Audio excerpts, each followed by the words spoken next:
Hey, gang. Monday, up the middle, and both sides now. I'm wondering if Jane thinks I forgot about her because, as usual, I'm running late.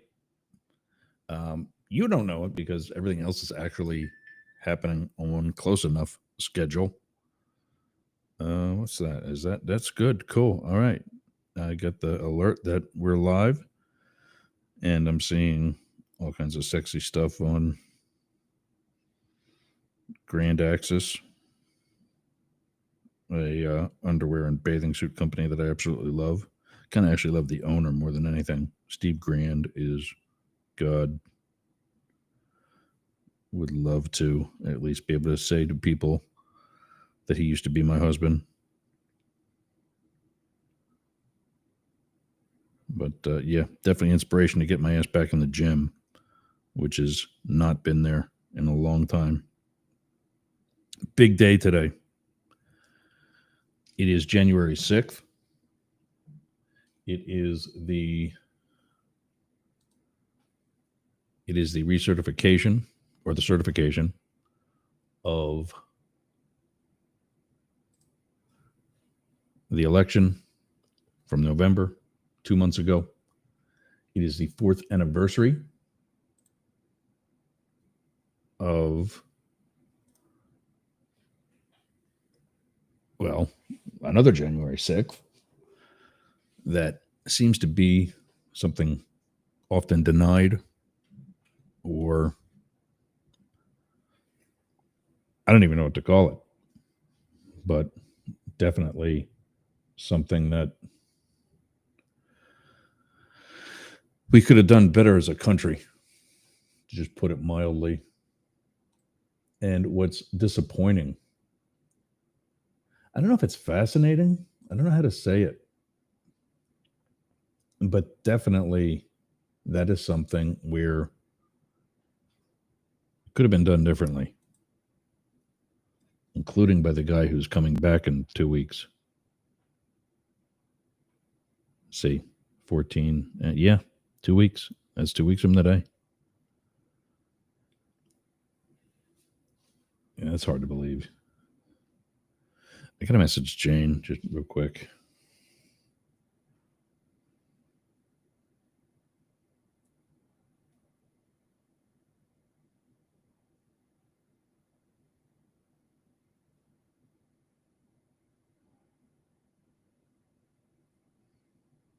I'm in.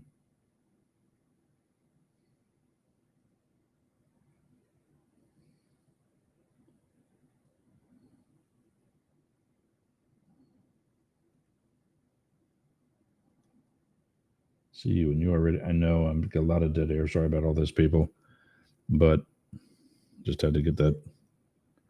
She might have been in the backstage and like waiting for me. Like, where is this guy?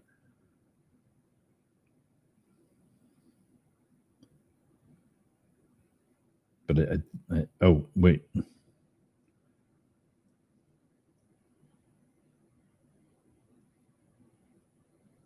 think she's in hour 2 today.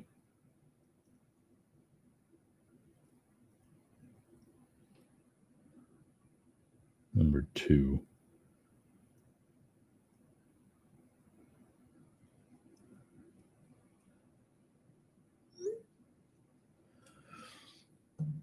All right, let's get on with it. So, knowing what she's going to want to talk about, because obviously we do some planning.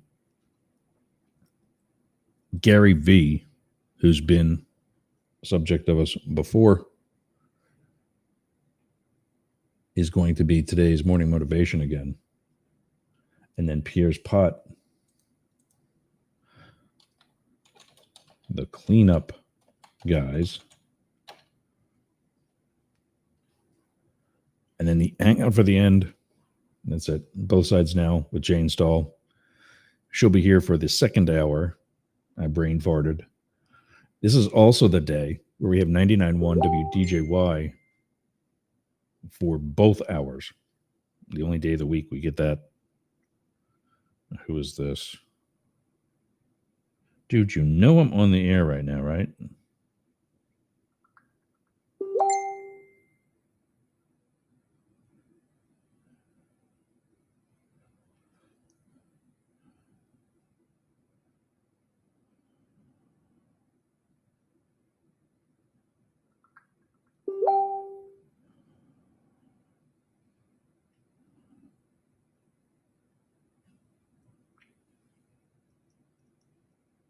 On the air at the moment. Oh, like, anyway, whatever. So that's where it's coming. I'm hearing the ding from Facebook Messenger. I've got Facebook actually open on one of my browsers because I was putting out the message that, hey, we're going live. Please come watch.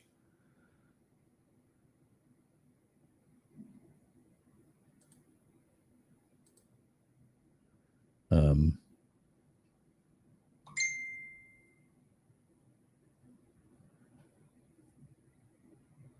I wanted to try and check back on Instagram more frequently so I can recognize people in that chat. I mean, there's no real need for it per se, but yeah, I want to kind of be nice about it, you know, to I see that all kinds of people check in on Instagram, even though the chat on Instagram is not connected to the joint chat that happens on my dashboard that all the other apps take part in, or most of the other apps take part in. And so, yeah, I just want to reach out to them when they, but I got to, it's on another tab. So I got to actually physically look. I've got an overlay to show you that I'm kind of proud of. Meanwhile, don't forget to like, subscribe, and share. Don't do it right now because I'm sucking right now. But as soon as I find, there it is, the desktop. Oh, it's not. It's okay. I was watching Hassan Piker, a Twitch. What did I put this in overlays? I don't even know.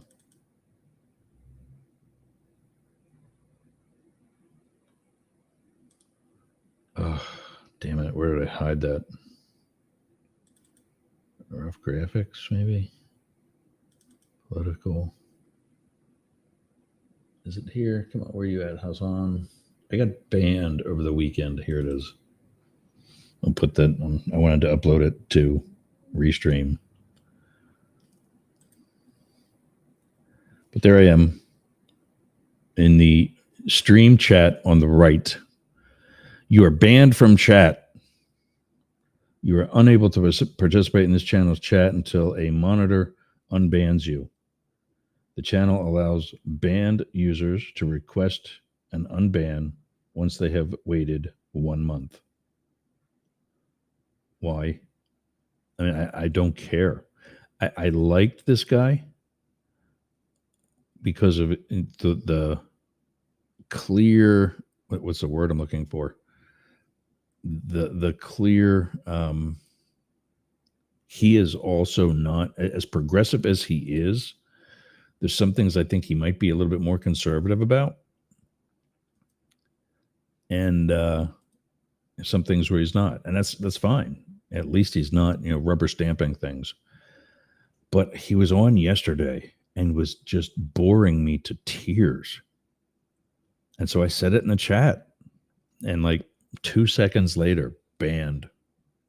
And I'm not exaggerating; it was that fast. Like, okay, goodbye. I really don't care. All he was doing was sitting there talking about his upcoming trip to Japan, and he wants to collab with this creator, and oh, I really like this guy. He shoots ball. He balls really good. Talking about basketball, and I'm like, dude, do you know my generation has a slightly different definition for that phrase, or slightly different usage? And maybe he does, and maybe that's why he says it. But I was literally like I am now, and that's why I'm going to stop talking about it because I don't want to bore you to the same tears that I was bored to yesterday. But it's Monday, January 6th, and I remember 4 years ago being in the final year of my career and being stuck in the Los Angeles field office. Look, people, you know what's going to happen.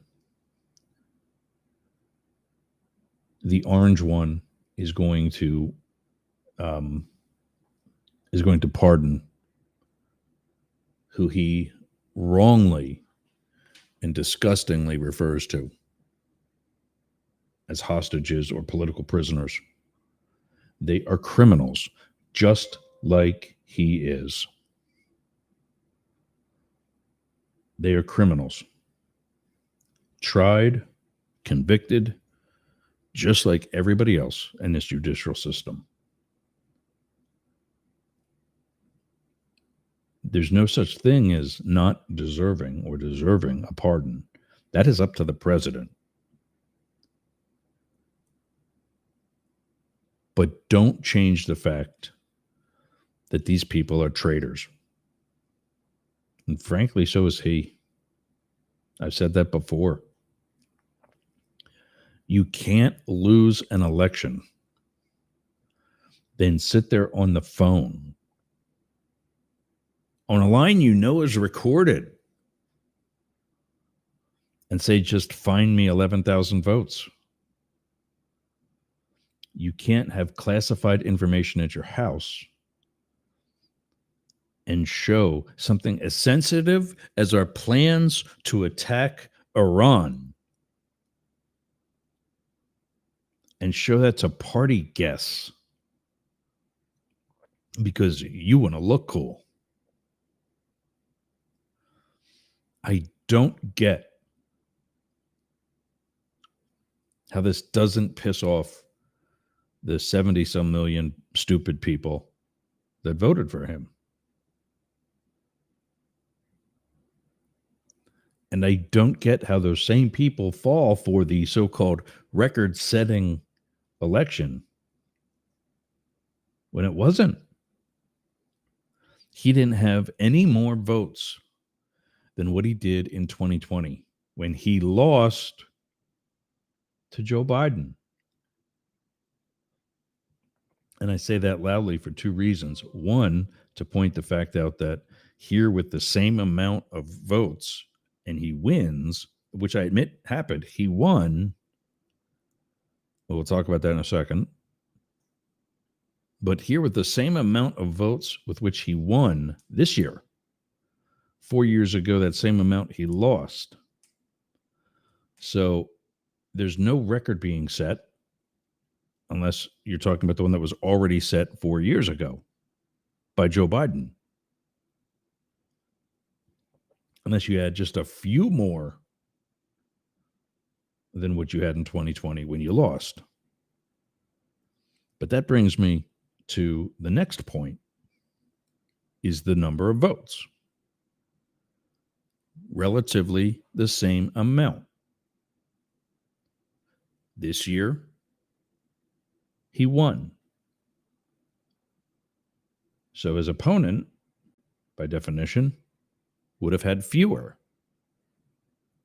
And therefore, by definition, A equals B, B equals C, C equals A. This was not an election that Donald Trump won, which he won. I'm not saying he didn't. I'm not a denier. But from a strategic and operational standpoint, he didn't do anything better than he did in 2020, obviously. It was that Kamala Harris didn't do it as good as Joe did. And that is the reason why he won, simply because she lost. And any political scientist worth their weight, any consultant, political consultant, left or right, is going to tell you that because it's the truth. So don't expect to hear that on Fox News. Don't expect to hear it on Newsmax. Certainly don't be sitting down and waiting for Benny Johnson to say it.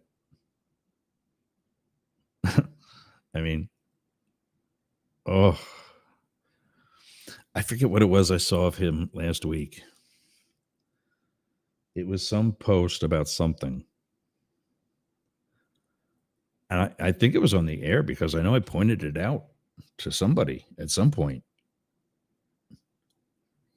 But I figured out why it was getting whatever attention or posts or something, because his logo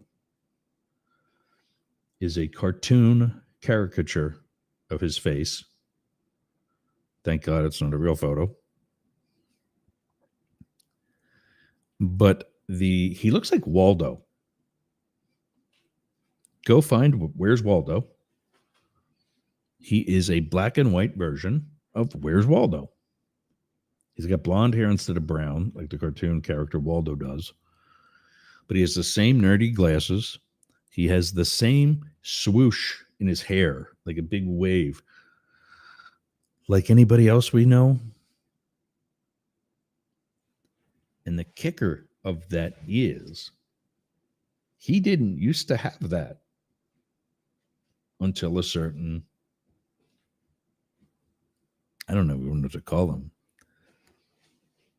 till a certain role model of his took office. I don't know, but my hair is kind of slicked back in a ponytail. And just the fact that it's slicked back, people might say I'm a Biden wannabe. I'm not. I hope I make it to the age of 81, but I certainly don't want to still be working at 81. I want to be able to pass this whole thing off. I hope it's a profitable company by then.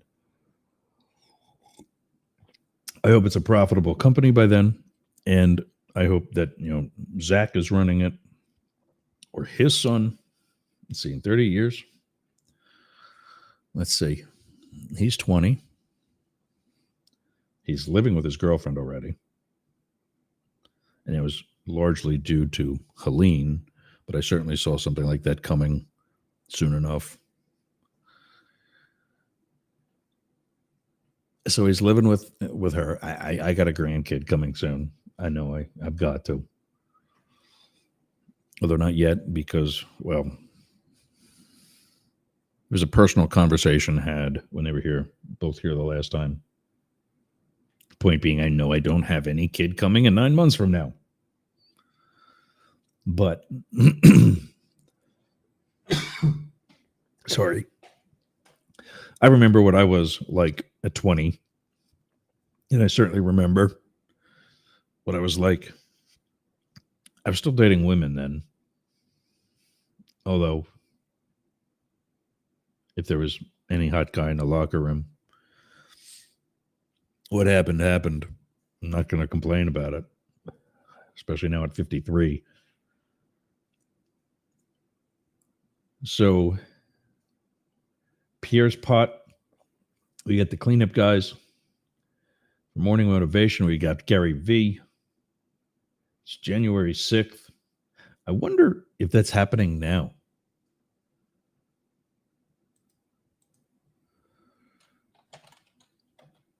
Let me look that up quick while we're also setting up for Morning Motivation and everything else. Well, there we are. We're on YouTube, which I know, but still.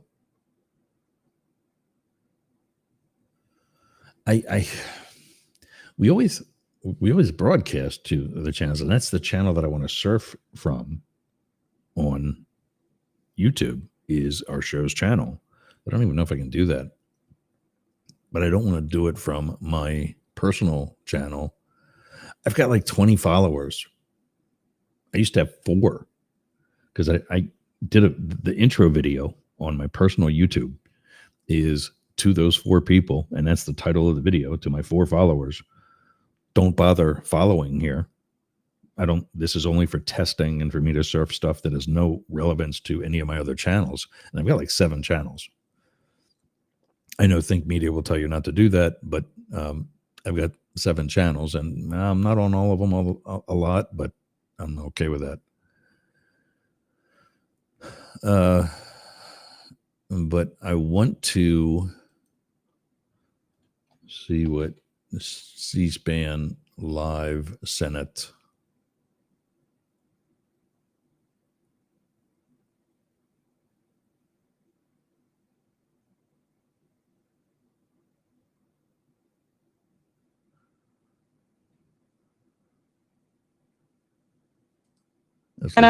Puerto Rico, the Virgin Islands, and the District of Columbia were not called, representing collectively 4 million Americans.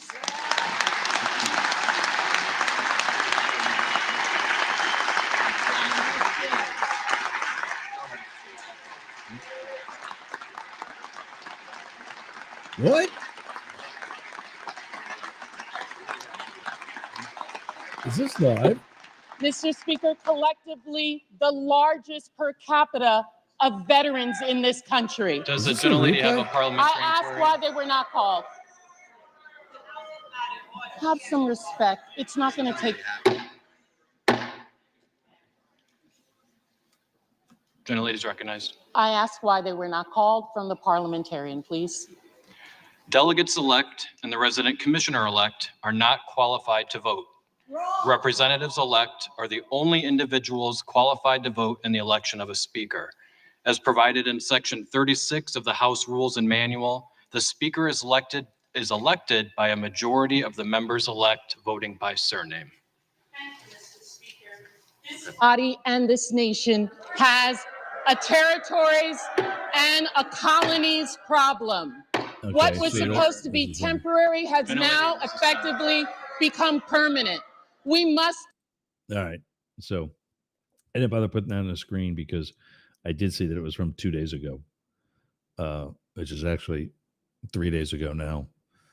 But she's getting some applause from both sides too. This is kind of impressive. I pulled that up because it's a search for the Senate, which is supposedly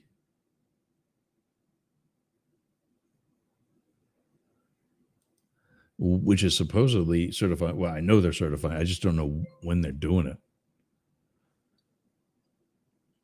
That's Hakeem Jeffries.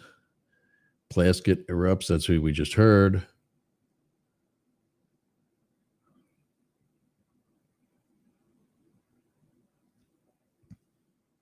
Jane Stahl will be joining at 12. Some guy saying that Buddy Holly never died. Well, dude's a rock star. Why would he have gone in hiding? That makes no sense.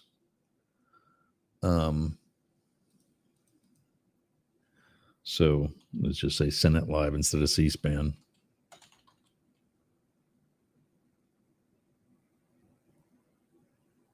Senate vote certification.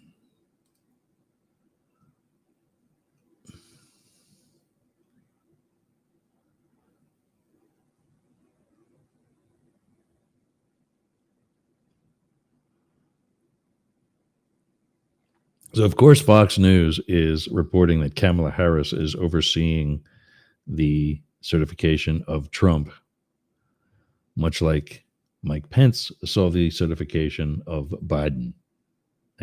I don't know. I don't get it. You know, it's a job. It's what they do. I don't think he's actually certified yet, though, because I don't think it was supposed to be until like later this afternoon. And 4 hours ago, well, I mean, let's see. Was Trump? Let's do this.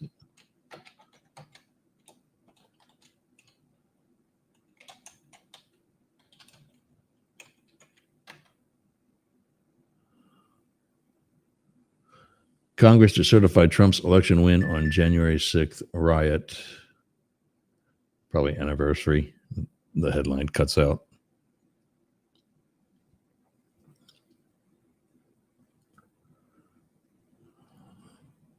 That was 20 minutes ago, so I doubt they'd done it yet. Congress gathers to certify Donald Trump's win 4 years after he inspired a riot. I mean, yeah.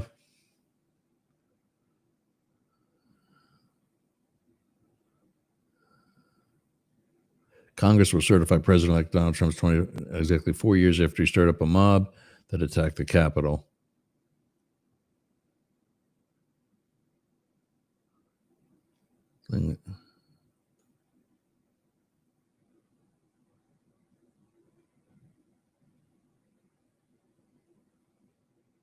Congress certified Trump's electoral college win by it's there's nothing really anymore that is anything but ceremonial.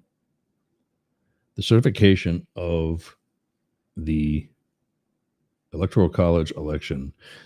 In fact, there's actually no reason why this can't be done already. The only reason that the election was then, and it used to be now, the election used to be now, and the president didn't take office until like March. But it was moved to the fall for the weather because northern states had a hell of a time getting people out to vote in 8 feet of snow or whatever used to come down in January, according to my grandmother, my great-grandmother. But what took so long is that they had to be counted. Then it was by hand only. Paper ballots was all you had, and it was by hand only. And then they had to get those results from wherever and some of it was, across the country, like today, except you can't call anybody. They had to get those actual physical evidence, the votes themselves, to DC. But that took some time, especially to get it there safely. And then once it was here, it had to be validated upon arrival. Like, this is really basically establishing a chain of custody. And then it was brought to the floor where the official count was done, knowing what the results were already. And that's what we know. Trump's going to be president in 2 weeks. So, yeah, it is just a formality. It is an official act. And for that reason, it does need to be done. But it's not like there's anything going to change today or 4 years ago. Think about that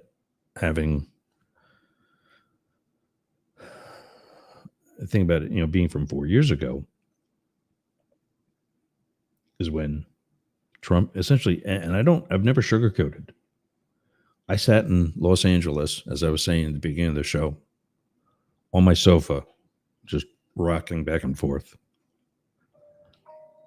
And I got to put this on vibrate. Hold on. And just rocking back and forth because, I wanted to be in DC.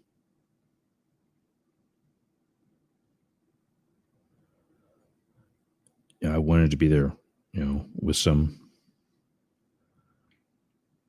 friends who I found out after the fact were indeed at the Capitol.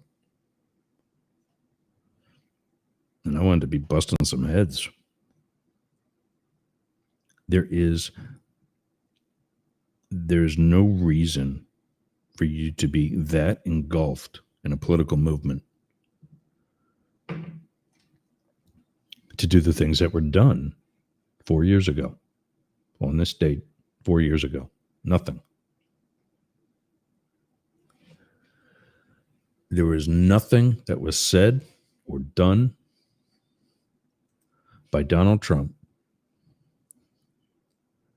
that could not have been fact-checked by anybody.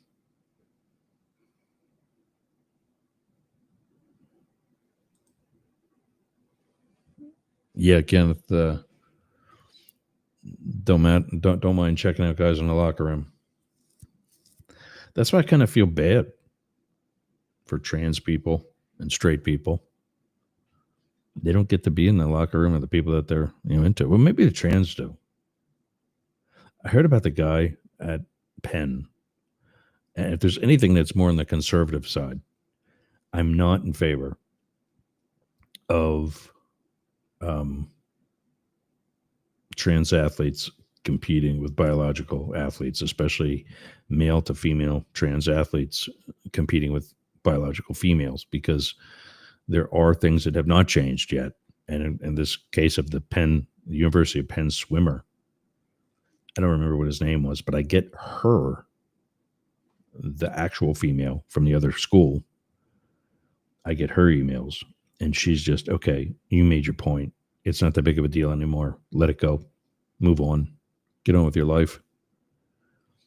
But that doesn't mean that it's a good idea to have these guys in the locker room with women, because this guy was identifying as a woman, the student from University of Penn swimming, on a good day, at the end of a heat, would rank 4th. Maybe. Transitions or begins the transition process, and bottom line is identified as a female, to which the NCAA let him swim against women. And he's winning heat after heat after heat. And it's just like, really? Come to find out that she, to be proper about the student's identity, she changes in the locker room with other female student athletes, although he still has his male parts, and would walk around the locker room completely naked and not with a towel on, not with any level of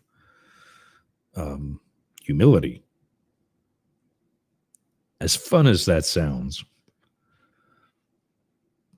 that's not going to turn out the way it does in the movies. And you know what movies I'm talking about. So, yeah, that's that being said, I don't believe that happens as frequently as what the right will make you think. Good morning, Ken. Welcome, everybody. We're doing up the middle right now. Both sides now will be at 12 when Jane Stahl joins us. Ken's asking, will the flags be at half-mast? It's actually, mast, M-A-S-T, for the inauguration due to Carter. It's 30 days.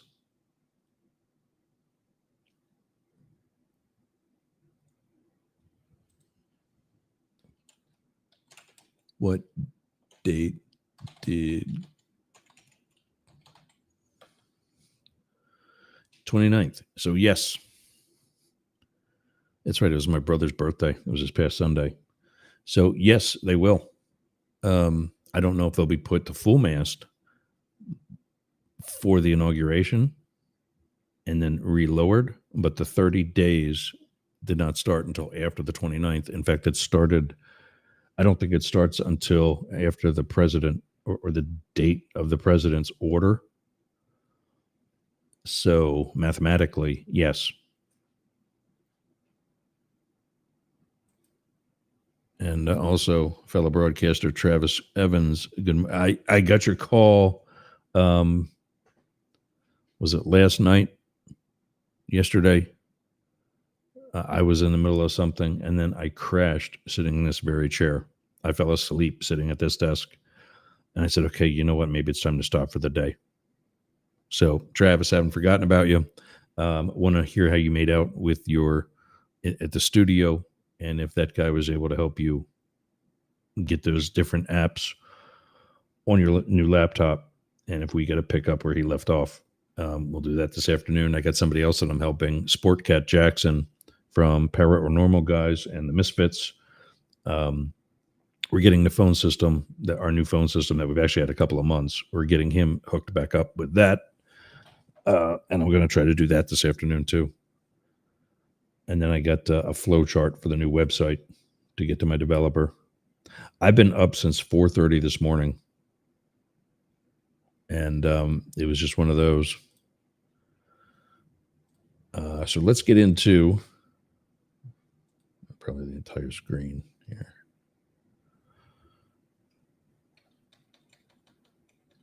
Today's morning motivation, Gary Vaynerchuk.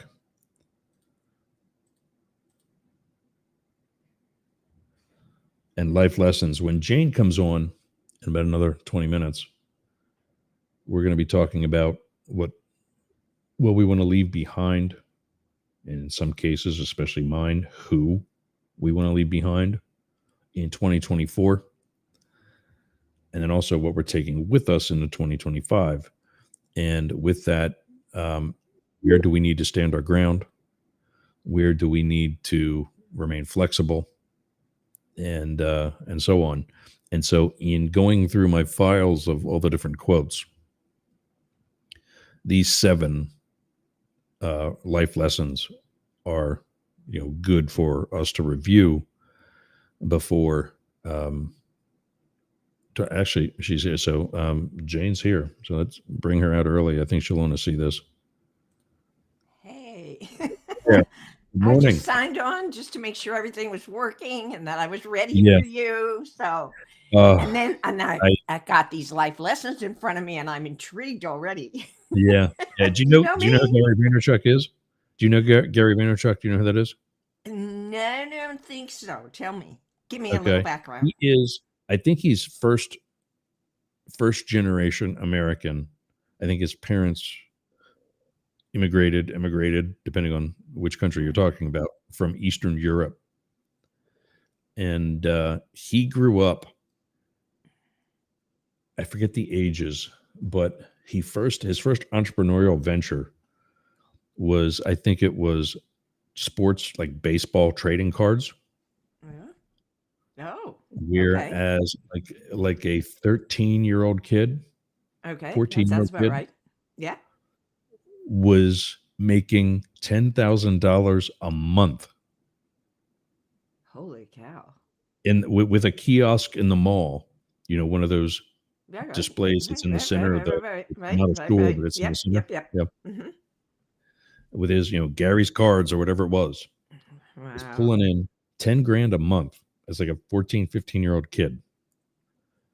He becomes of age where he can now sell alcohol.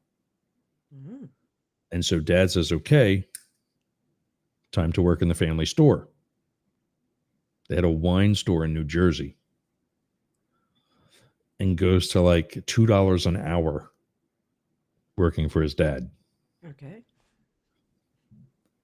And so later in life, he and his brother start a media company. I think really the first one was Obama was really the first president to really use social media in presidential campaigns. But he didn't do that. In fact, his campaign staff didn't do that.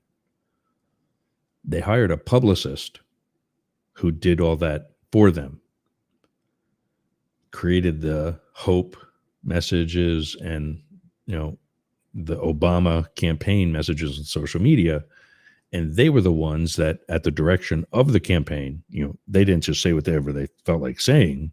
The campaign directed that, but then they would edit, as you would edit my paper as my English teacher. They edited the message to get it out accurately and with strength in social media. That's also what Gary Vaynerchuk and his brother did. And then they also created like another type of media, like videography type stuff. And it just blew up so strong for him that he now basically also does public speaking on how all that happened and why and what really the strength of social media is. and he's become, I hate using this word, but he's become an influencer. And he's really actually somebody worth being influenced by, because, I mean, he had nothing. Absolutely. And absolutely. We should get on his train. Yeah. built it up as, from 14 or whatever that age was. Fantastic. That's very inspiring. Yeah. And that's the whole point. Monday motivation or morning motivation. I've got a follow of different people like Gary. The two top you do are Steve Jobs, who I have 11 different photos and quotes from, and Gary Vaynerchuk is 15. He's the most. Wow. And today, the one I chose for today, because it fits what you and I are going to do. Yeah. I have it. Yeah. Number one is, if you live for the weekends and vacations, your crap is broken. Shit is broken. Yeah. And we're still on AM FM, so I got to behave myself. But your crap is broken. But your stuff. Your stuff. Yeah. And the funny thing about him, you see him there. He's got kind of messy hair. He's in a t-shirt. Yeah. He's got one of those cool, trendy TEDx speaker mics on with the small boom that they use on the TEDx speeches. But then he's also got some lavalier mic on his shirt. So whatever they're doing, he doesn't care. Just clip it to me. If they see it, they see it. I don't care. There's a famous story about one of his earlier speaking engagements. He was going, I don't know, somewhere to speak. They wanted him. They said, okay, thanks for saying yes. We'd like you there to speak for an hour. Everybody there will be dressed in business attire, so you should probably also be wearing a suit, blah, blah, blah, whatever. He says, okay, I'll be there for 15 minutes, and I wear sneakers and jeans and T-shirts and a mesh baseball hat. And what are they going to do? Say, we don't want you? I mean, they're paying thousands of dollars to have somebody that people actually want to hear. You're not going to tell them how to dress. And he was a big start in the more casual dress among professional influencers, that he's like, what's it matter what I'm wearing? You ain't here to see me. It's part of the statement. You're here to hear me. It's a really, really important part of the prop. It really is. You're here to hear me. Yeah. And I'm not here to impress you with how I look. I'm here to I'm here for who I am. And this is who I am. And I think that was especially strong because at that time, and even still today. Oh, still today. You go to hear this, Tony Robbins or any of those type of big rally types. Like if you want to start flipping real estate, or, I've seen them, I've never been to one, but I've seen them in day trading. All the presenters are in like pimpin' type business suits, like really snazzy, as my grandmother would say. Snazzy. And it's that's a word I haven't heard for a while. Sorry. Snazzy. Snazzy. Yeah. And it's part of, I can afford this suit. Yeah. So that's why I'm wearing it. Yeah. And if you want to be like me, you need to sit here in the audience and listen to me and blah, blah, blah, whatever. Yeah. He's like, yeah, no, I don't do that. Yeah. John Fetterman in Pennsylvania, the senator from Pennsylvania? Yeah. The hoodie? I mean, yeah. Senator hoodie? I have a little trouble with that. And so it is really the US important. Yeah. It's important. It's important for me to, to think about that today with your commentary about Gary. It's part of the message. I recognize that, but it still bothers me. How's that? I wish he'd wear long pants. As you know, we didn't get to meet up, but I was home for Christmas and we went to the New Year's Eve service. I was in jeans in church. And I know that's also a thing now, but growing up as a kid, you didn't do that. We wore our Sunday school clothes. Let me tell you something. When I was probably about 10, 11, something like that, I was so excited for Easter morning because I had a brand new suit to wear. I had a hat to match. I had shoes to match. I had gloves to match. And the night before church on Easter Sunday, I could barely sleep because I was so excited to wear my new outfit. Sort of sad, isn't it? Well, yeah, Just, a little nostalgia there. yeah, but I don't know. Is it? It's not sad. It's pathetic. I think. Well, I think what might be a little bit more sad is that people don't consider a need for business attire as much as what I don't have. Excuse me. I don't have business attire anymore. No. Of the 9 suits, I think it was, that I had when I left the Secret Service, the day that I left Los Angeles, I gave 7 of them to Goodwill. And I remember the guy in the unloading area going, "Wow, you're changing careers." I'm like, "Yeah, happily." Of course, I did keep 2. One was a kind of larger fitting suit that I knew I might have to grow into. And another was a custom fitted suit that I still squeezed into. They're both gone because they were hanging low enough in the closet that they're damaged. No kidding. Blood. So I don't have No this. kidding. Yeah. Wow. In fact, really, those jeans, which were my dad's, he gave them to me on like another prior visit. I think when I was home for that early Thanksgiving earlier this year. Okay. He gave them to me then. And yeah, that's like really the nicest pair of pants I have right now. Wow. Well, I still have my teaching wardrobe. Yeah. It's hard. I'm not there yet.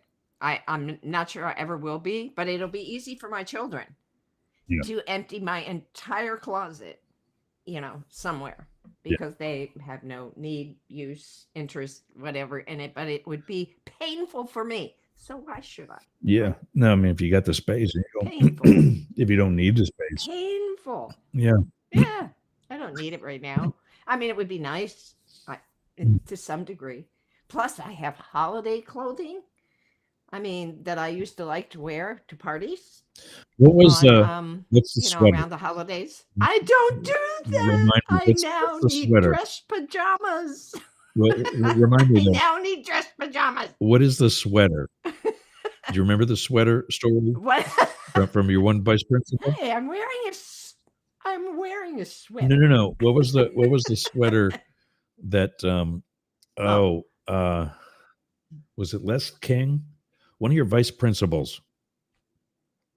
Okay. There was the story about you and the sweater. Yes. Oh my goodness, you remember that? Yes. Yeah, that was it was a really unusual blue. That's right. I mean, it wasn't quite aqua. Okay. It wasn't quite baby blue. It was really unusual and very pretty. Almost like a hint of and he like a hint of green. And he compared me to that. No, it was blue. Okay. But it was, for whatever reason, it was unusual, but it was very, very pretty. And he commented on how pretty it was and how pretty it was on me. And he said, you remind me of that color. I said, oh, and, took it as a compliment. Yeah. But then he said, people get tired of it.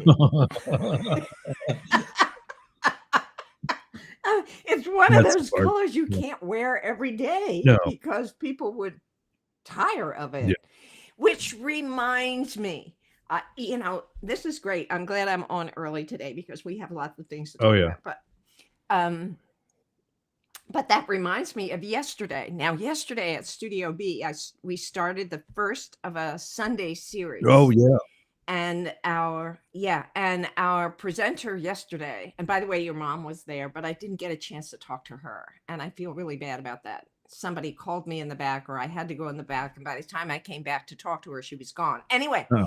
Yesterday's presenter was Christina Leeson, who is a psychic medium, and she was there to share with the audience, and we packed the house, by the way. There Very was cool. not a seat left anywhere in Studio B in the Gray Gallery. You know, it was really great. Christina lamented that she had forgotten it was playoff games for football, and she said probably lots more people would have come had she scheduled it quite differently. But thank goodness she didn't. Yeah, because we had no room. that's Anyway, good. psychic medium. She was there to share her recently published book called "Respect the Dark, Live in the Light." And part of her point that she was talking to Jeff about this.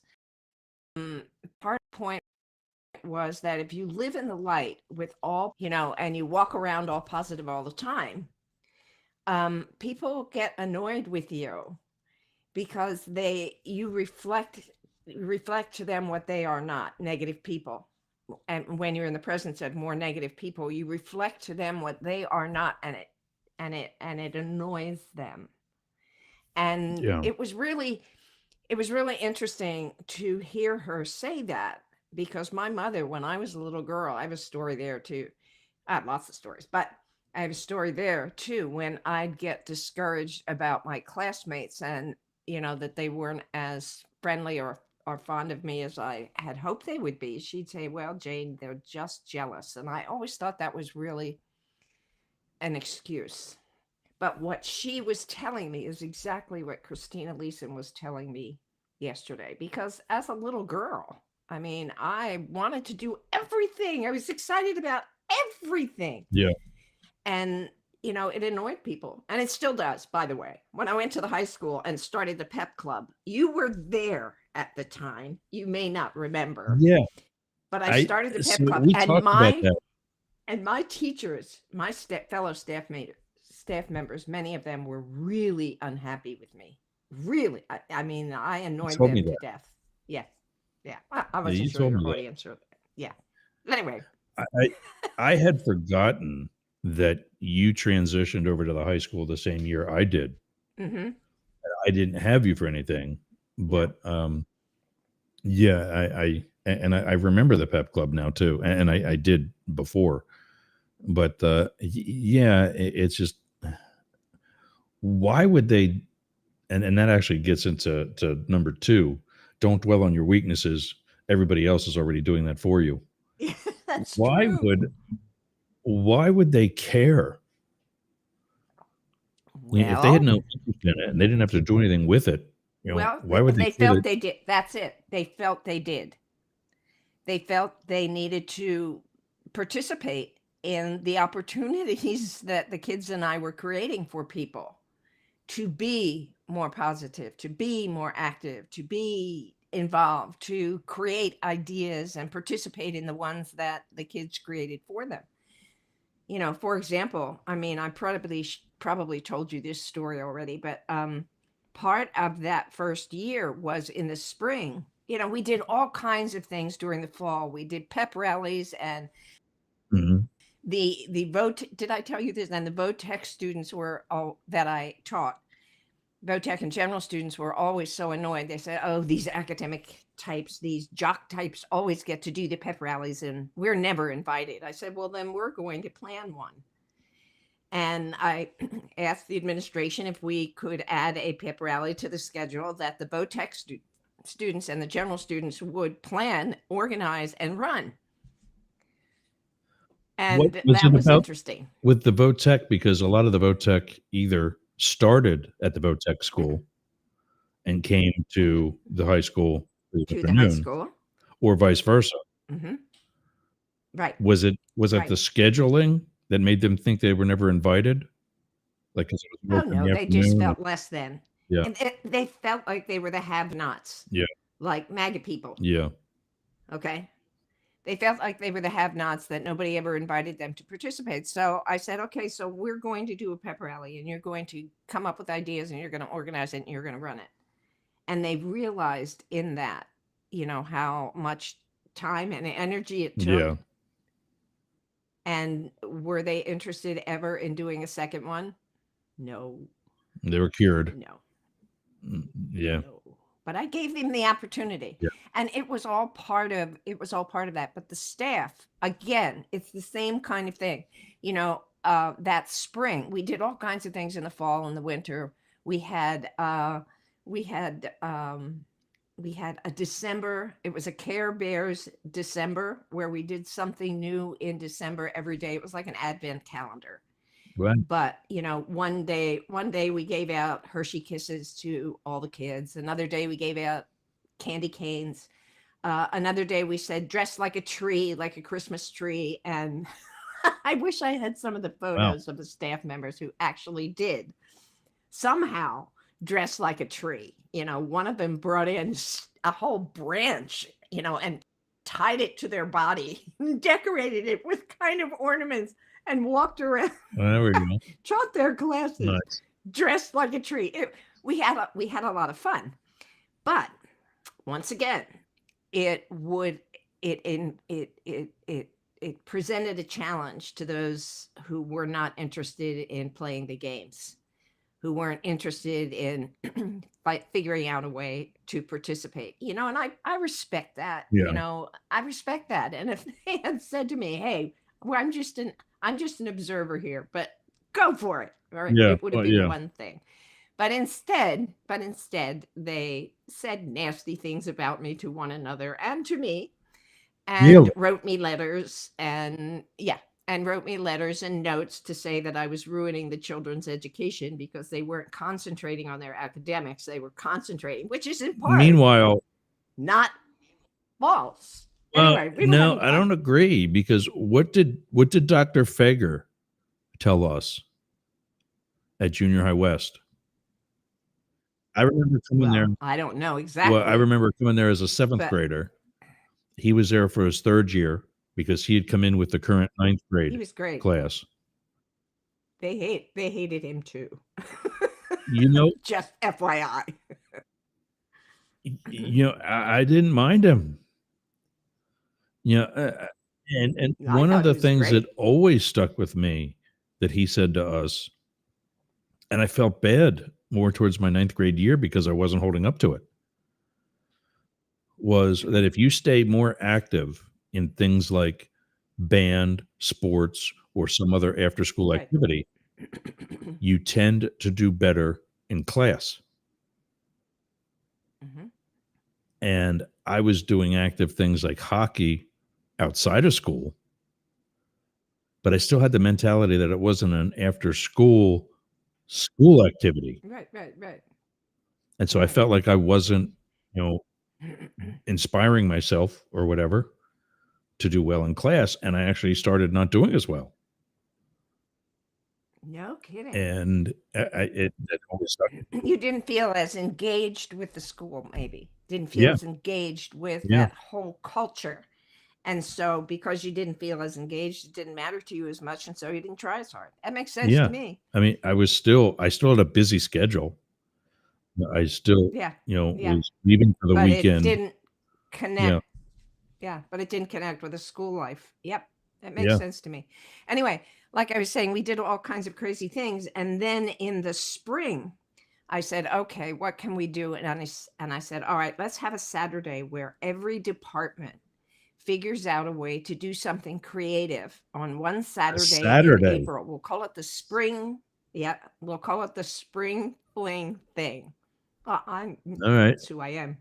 Anyway, I put out an announcement, sent it out to everybody, allowed people to know what I had hoped to do, to have fun in April on some Saturday, to blah, blah, blah, all those kinds of things. And I held a meeting after school one day, and we had 100 teachers about in high school in all the departments. Was there that many? Ross, nobody came.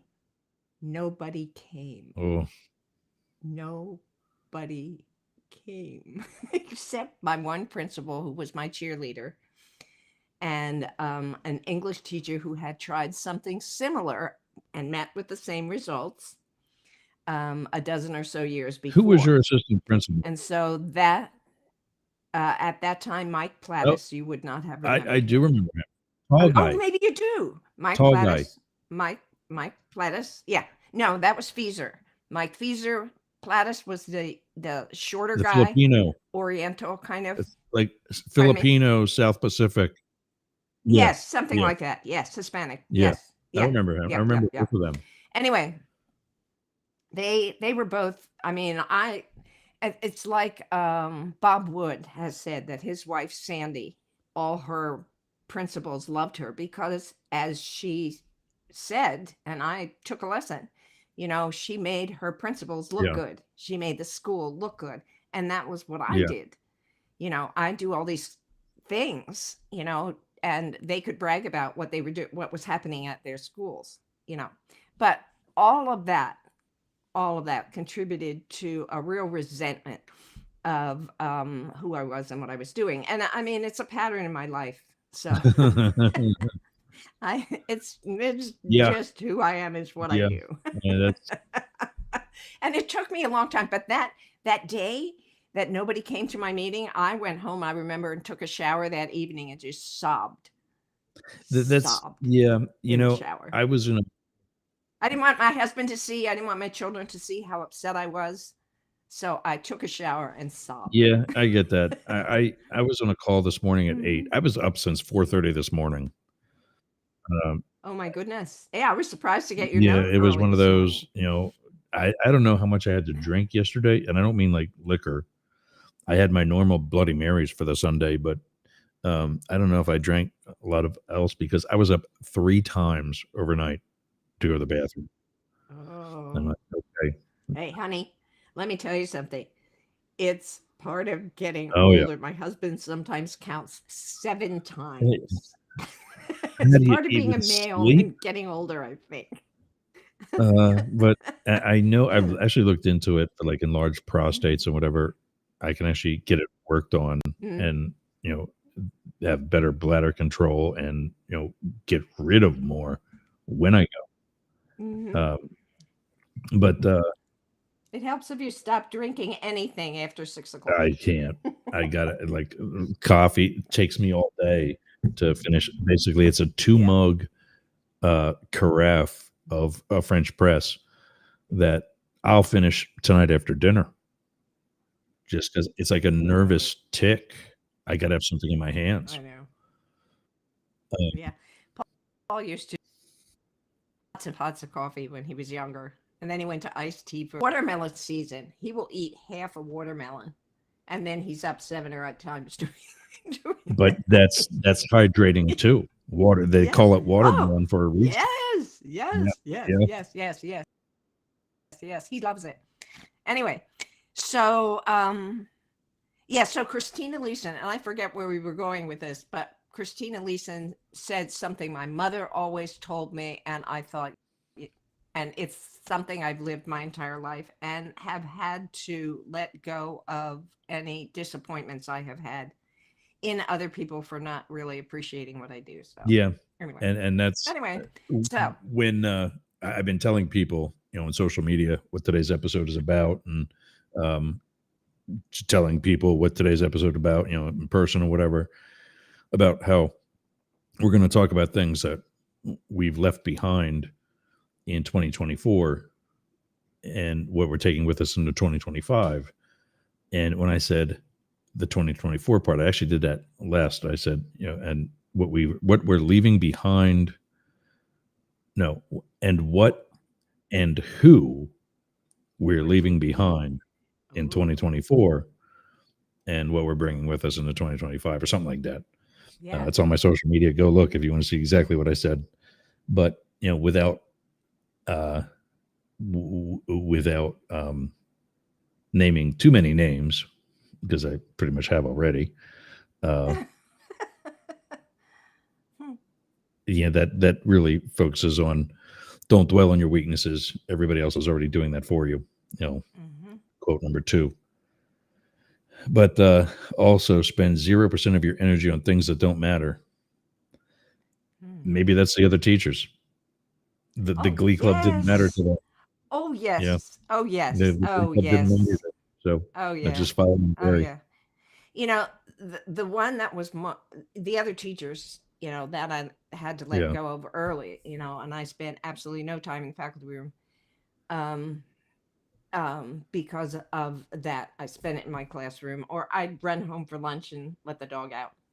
But the harder part is friends and family when Yeah. they Oh, yeah. aren't part of your Glee Club, and sometimes they're not. You know, Yeah. that's the hardest part. That's the hardest part. That's really hard. Yeah, that took me a Yeah. long time to No, let go of. agreed. Yep. And Agreed. I think you've had that experience recently, Yeah. perhaps, and it's really I still hard. get people asking me how Christmas was. I'm like, oh, I really don't want to talk I about know you shared, yeah, you shared that with me a little bit. Yeah, it. I I'm went home sorry, and sat there. but that's horrible. So whatever. This, And this, okay, yeah, it's moving on. true what I told to mom and dad about doing that again. Number 4, Mhm. there's no reason to do stuff you hate. Stuff. None. Yeah, And I yeah, told mom and dad that. I said, yeah. you can come down to me. I'll pay for it. And you know you got a place to stay. You don't have to even get a hotel. Although right now I think they'll probably want to. Mhm. Yeah, Because the whole house is so probably construction have site. to. Yeah, But and yeah. it's cold. You know, it's getting cold down here too. And so I got all Okay. 3 heaters on the wall heaters running, and I mean, there's holes in the wall. Yeah. You know, right at my feet Yeah. are holes in the wall that go right out to the garage. And the Wow. bottom frame, or the bottom panel of the garage door was damaged because that's where the flood pushed in. So there's nothing Right. stopping a squirrel or something from coming in right straight into my house right now. Yeah. Yeah. Yeah. Yeah. Yeah. But Anyway, no reason to do stuff you hate. yeah, And so, you know, while sometimes I think, why doesn't my husband participate with me in all the things that I do? But he would hate it. yeah, So he goes to the casino instead, which I hate, and I don't go. yeah. So we've And come to that. do you? I Yeah. was gonna say, do you have that?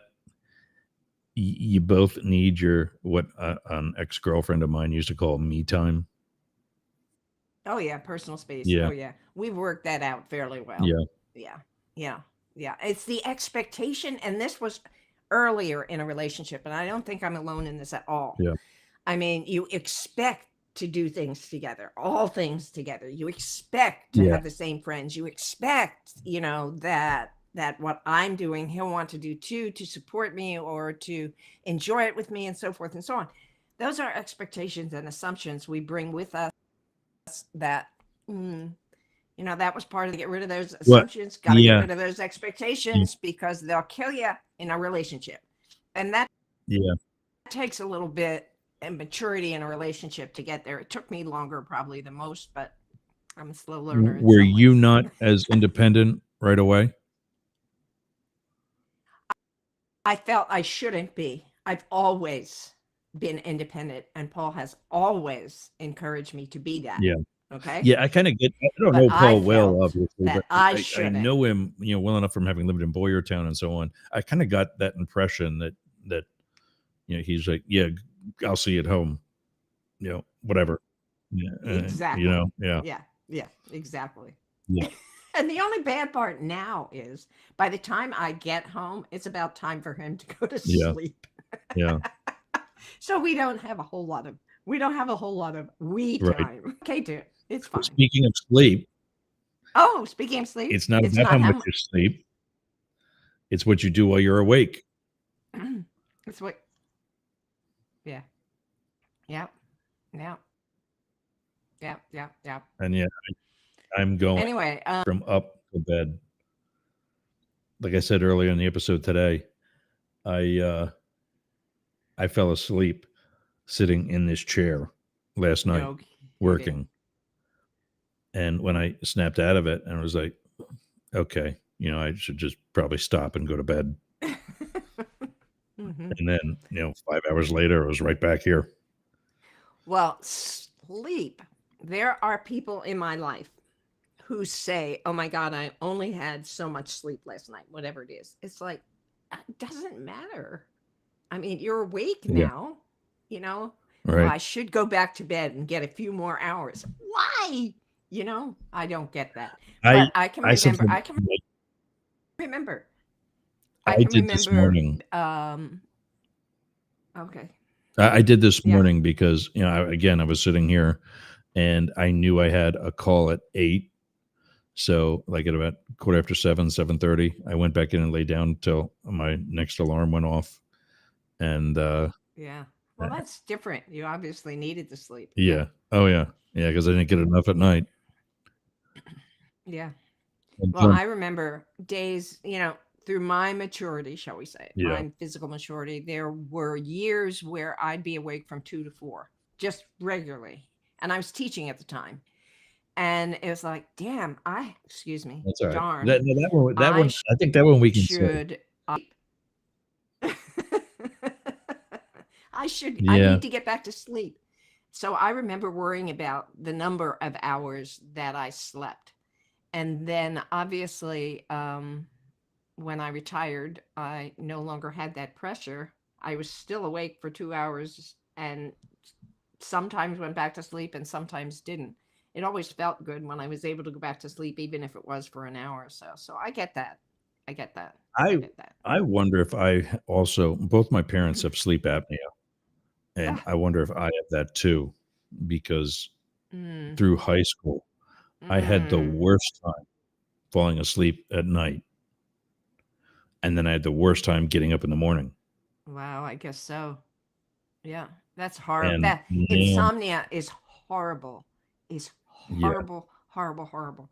And I remember that when I had children, and they would not sleep well, and therefore I could not sleep well. And when they were up in the middle of the night and I couldn't go back to sleep, I was not getting any sleep. Being a mother of young children or parent of young children and not getting any sleep is horrible. And I have always said, if I yeah, get enough sleep, I'm good to go. Okay. But sleep is critically important to me, which is one of the reasons why I never like to go to sleepovers. I need to sleep. When I'm awake, I'll be good, but I need my sleep. I hated prom nights because they wanted you to be up all night long, go to the, what do you call it, pagoda or whatever, see the sunrise. Take me home. I need oh, to sleep. I'll be back at you later, but take me home. I don't want to be anywhere but in my bed. we did breakfast. We went to What? we did a breakfast. We went to like I don't know to like some all night diner Oh, and okay. and to a breakfast because I remember getting Lisa Clark home. And then I went in my in my grandmother and grandfather's Lincoln Town car Oh my goodness. to my baseball game. Oh my And goodness. that Saturday or Sunday morning, whatever the next day was, umpired baseball, getting changed at a Lincoln Town car Yeah. Oh that my had gosh. that where the interior. I remember telling she actually believed it for a moment and then kind of figured it out. But the interior of her car or of my grandmother's car and her dress, Lisa Clark's dress, was the same, very similar maroon to what your turtleneck is. And and Okay. and I told her I had the interior of the car reupholstered to match her dress. That's And funny. she bought it for like 30 seconds and then was 30 like, seconds. Okay. yeah, yeah. Okay. What's next? Sleep. 6. Take us. Take a step back and think about how awesome it actually is. Mm, And he's got another quote that says very similar to that one, that the end result is not, and it really relates to a lot of what he said here. There's no reason to be doing things you hate. If you live for the weekends and vacations, you're broken. He said that the end result is not the roses. The start is the roses. The process is the roses. The entire venture is the roses. If you're living just for an end result, Yeah. let's and Right.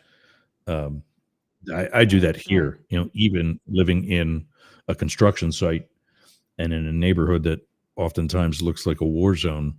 It's been the end of September that we had Hurricane Helene, and just today there was a crew out front again picking up more debris and hauling it off. We're in the end of December now, in January, and people are cleaning out. People are rebuilding. So instead of getting a dumpster, they're putting stuff on the street that's being taken away by the county government.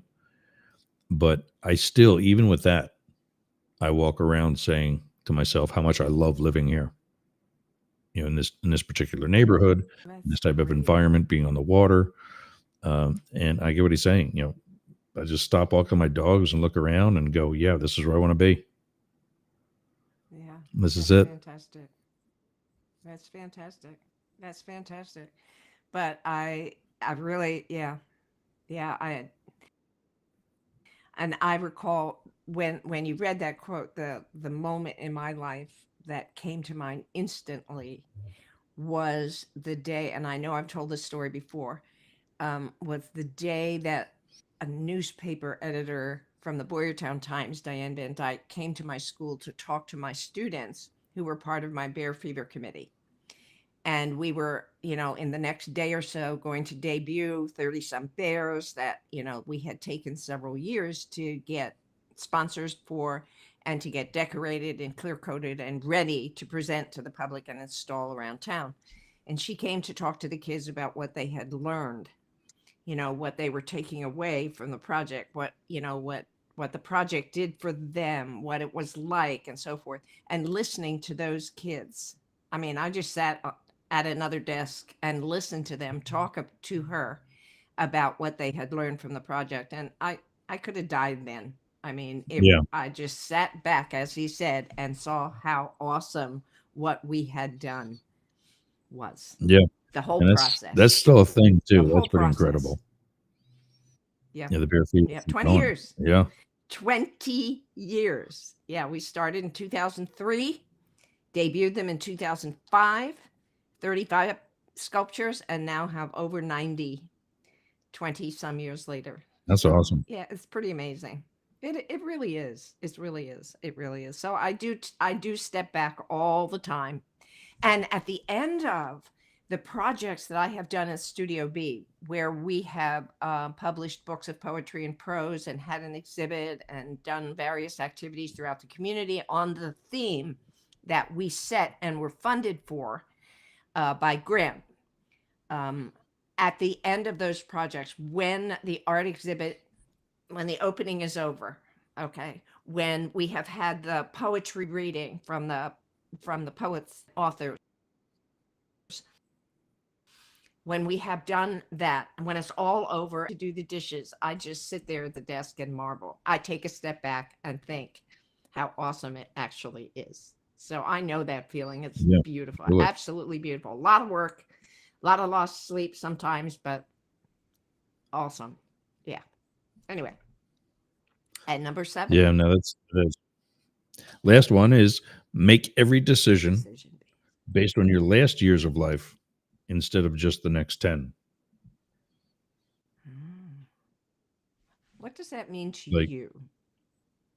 I've been telling people, I'm going to die in this house. So this is the house I want to spend. I've crossed the country 4 times and moved times other than that. This is where I'm staying the rest of my life. If I meet some guy and I'm no longer single and we go to his place, it better be a damn good place and he better be a damn good guy. Or we're keeping this as an investment property. Where you can always return to. Yeah. For vacations, I'm thinking. Yeah. Yeah. But I mean, that gets also to what he said about the whole process being the roses. If you live your life for a weekend or a vacation, or just for, the next couple of years till I get through this job and can retire. Worry more about setting yourself up for the retirement than just trying to get through the next 10 years of your career, because you still have life. I'm 53. I'm 53, retired for 3 years. And I'm not, I just, in a coaching call that I attended earlier this morning because I was awake. There was this lady saying about how she never graduated from college, and she always felt inferior about the fact that she never graduated from college. And everybody else was like, you work for yourself. You've got all kinds of other certificates and educations that are benefiting your clients. Who cares? What does that, and I felt like jumping in. There were enough people talking, so I didn't bother. But I remember when I was at Penn State, one of my history and political science professors said, the only thing this 4-year degree is going to do for you is earn you the right to flip burgers at McDonald's. If you're going to stay in history and or political science, you're going to get at least one doctorate. And what cued me in was when he said at least one. Like, oh, wow. True. And that's whether or not you get a master's in between the 4-year and the first doctorate. Right. And I still consider myself having used my degree for both history and political science, in that, I was in the government for 21 years. And I wasn't like a legislature, but I saw a lot of it legislated. I saw a lot of history and political science in the making. But yeah, to know that I've done all that, and I'm only in radio in that now because obviously I've got the experience in government, in politics, in history. That's something that I can easily talk about at length with expertise. I was thinking about that the other day. I was like, I don't need to be doing the radio thing. This isn't for me. There's a real entrepreneurial need for somebody to talk about politics from a perspective of both sides of the political spectrum. Nobody's doing that. And all the social media coaches will tell you not to do that because you're going to lose too much of your audience. They're going to flip-flop. And I'm like, if I make this engaging enough, if we make this engaging enough, you and me today, Philip and me on Wednesday, Matt, Blake, and me on Friday, and then whoever joins me whenever on a Tuesday and Thursday, if this is engaging enough, the right is going to come back when I sound like I'm coming more from the left, if for no other reason than to challenge me, and vice versa. You are. If I'm sounding conservative today. You are. Yeah, you are. You're absolutely correct. I mean, critics, the people who are you have to be one or the other, are also. But you have made. I hate to use this because it sounds like you have made all but a more. To say what we would like our legislators to do is both sides now. I mean, forget making your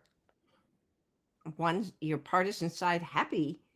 You do what's right for everybody. Negotiating in the middle. No, right. But right, you streams on both ends. You absolutely will. But too bad. Voice in the middle is absolutely necessary at this point. We've got to keep it going. We got to strengthen it. We got to have more people, more legislators develop a spine. Yeah. Sadly. Yeah. Anyway, but No, Just a you're right. twist. It does come to it does come to a bunch of people that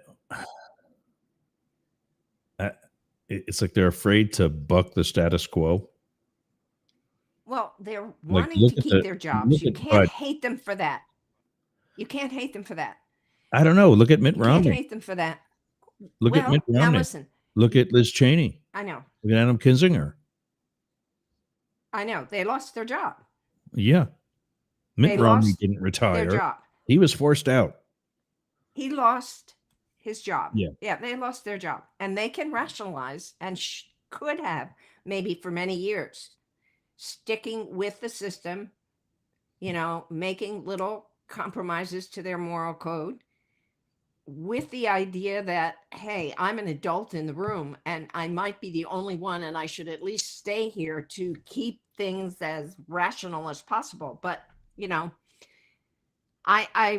I respect them for not wanting to lose their job. Okay. Yeah. At the same time, I think at this point,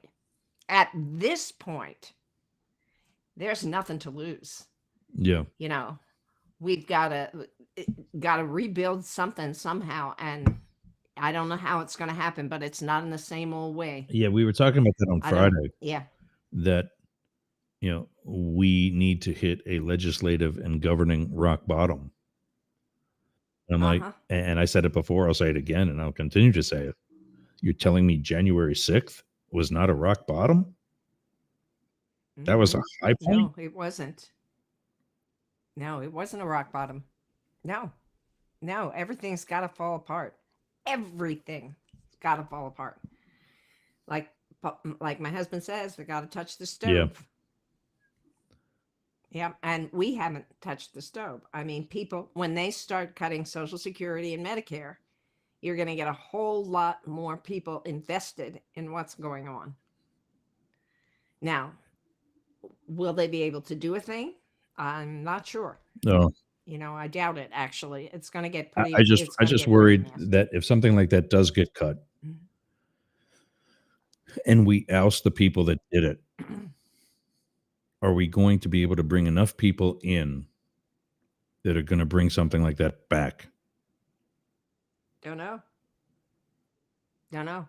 There's one meme, and I think I mentioned this in our last show. There's one meme, and I don't have it at the ready to quote it, and I'm terrible at quoting things word for word. But there's one meme that says, we have developed a country that values money. The more money, the better. Yeah. And it doesn't matter what you do. What matters is how much you can acquire. Right. That's the system. That's the country we built. That's the country we are living in right now. Nobody cares except how many toys you have. And don't you know, the man who dies with the most toys wins. Yeah. Right? Yeah, that's ridiculous. I love that. I love that quote. Anyway, I got to take a quick break. Getting to number 7. You do? Yeah, I got to take a quick break. That works for me. When we come back, what you and I are going to take with us into 2025 and leave behind. Well, I have a few more things to say about number 7. Oh, okay, go ahead. Okay. All right. We'll come back and do that. Okay.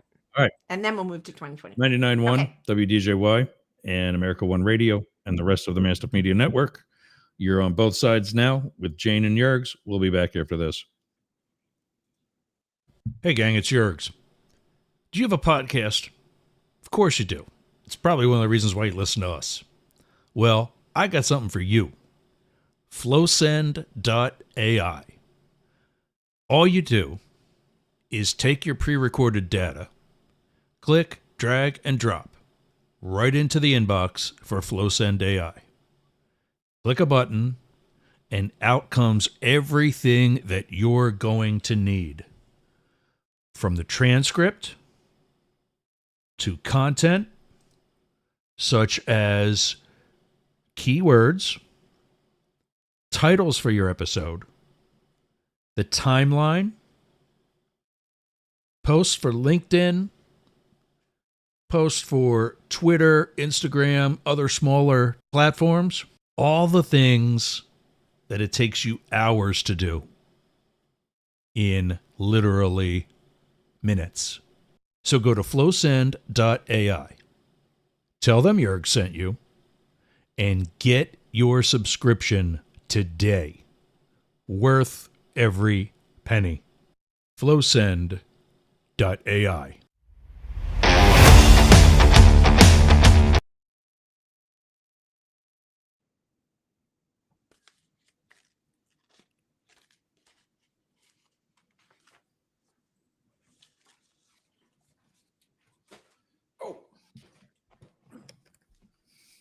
I thought there was more than one commercial on that. I forgot that I got rid of like the Surprise.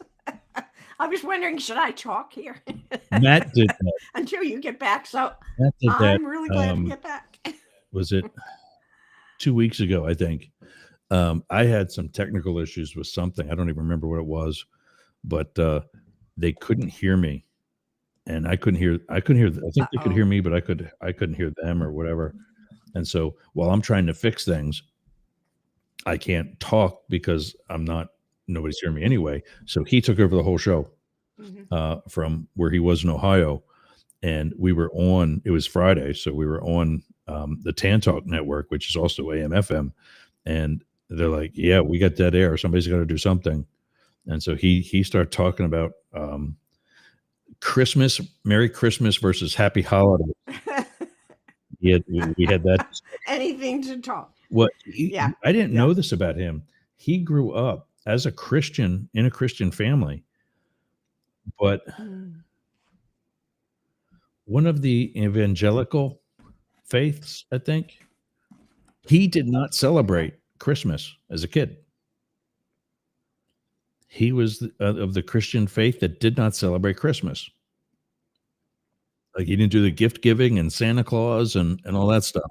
There are like Jehovah's Witness. Yeah, possibly. I think, and they do not celebrate any holidays at all or do any gift giving at all. We lived in a townhouse prior to living where we're living now, and the people who bought our place were Jehovah's Witness, and and we tried to have somewhat of a relationship at the transfer of the property and all that kind of stuff and gifts and so forth. And they absolutely refused, nope, can't do that. Wow. So I took the kids there, trick-or-treating for Halloween. Mistake. Because they said, I'm sorry, we don't do this. Wow. So, anyway. So we talked about Christmas and Halloween, both of which are pagan holidays. They're not Christian holidays. Exactly. And in fact, Jesus wasn't even born in the winter. He was born in the spring. Right. Right around the time of Easter, right around the time he was crucified. Obviously not the same year, but he was born in the spring. And that the only reason his birth was celebrated at Christmas is to combine with the pagan holiday that is the original Christmas, so as to better acclimate the pagans into Christianity. Oh, they piggyback. Yeah. I guess it was probably, no, it wasn't at that. I was going to say at the Council of Nicaea, but it was actually Emperor Constantine that did it. I need to research more about that because that particular, whatever you called it. The Council of, and I can't spell it, but it's with an M, Nicaea. And I know exactly. Yeah. My sister-in-law, she's a devout Catholic. Okay. And, early on in our relationship, it was like, well, those are not necessarily my beliefs. For example, I really, the idea of reincarnation really resonates with me, the whole Eastern philosophy kind of thing. And I said, as a matter of fact, it was decided at that council that you just mentioned. Did you say that it's with an N? Yeah. It is. I always thought it was with an M. Yeah. But it's with an N as in Nancy. Yeah. Anyway, I said it was at that council that they decided that Christians would not believe in reincarnation. And so therefore, these are men making decisions about the belief. And she said, oh, no. They were inspired by God. Therefore, it was God's decision that reincarnation is not Okay. a believable thing. So, anyway, I'm familiar with that council. But that's also But- that's all the that's also that yeah. That is also where they decided he was going to be considered as the son of God. And Yeah. that one, I only know that one from having watched the Da Vinci Code. Oh, the Da Vinci Code. Yeah. I love those books. They were great. Yeah, they are great. I really love them. Anyway, so getting back to number 7 for Maybe just back a minute up, so yeah. we can move on. And I can't find it. No, it's Something about living your life. Living your life. There it is. Something about I have an echo now. Can you hear me? Yeah, I can hear you. And my echo's gone. Okay, so I'm good. All right, so make every decision based on your last years of life instead of the next 10. Okay, so that translates to me a little bit differently than it translates to you, given where I am Yeah. in this stage of life, because I keep thinking I should be cleaning out my closets, as we talked about earlier, giving away my teaching clothes, getting rid of this, that, and the other thing that I know I will not use in the next 10 years, And so all those thoughts I shouldn't be thinking about. I should be thinking about what articles am I writing for the Expression, what Be Inspired podcasts am I recording, So do you feel instead of worrying about my future 10 years, which are, they're going to be challenging. I know do that you my people feel tell me. that I don't know why we just lost the do you feel that now is a time to like later in life you do live for today as opposed to planning because you don't know if tomorrow's coming? Like, for example, Do I live more like that? when I was home for Christmas, I found out that there are Okay. 3 friends of my parents who in recent weeks found out they're all dying of cancer. 2 of the 3 are husband and wife. They both got it. Mhm. And so is that, and I'll put it back up as I, refind everything here. It's okay. We don't need it. Is It's okay. is that almost reversed once you become a man or woman of a certain age? Like, do you live more for now, the next 10 years? Hopefully we get 10. I would be interested in Gary's take on that. Yeah. Yeah.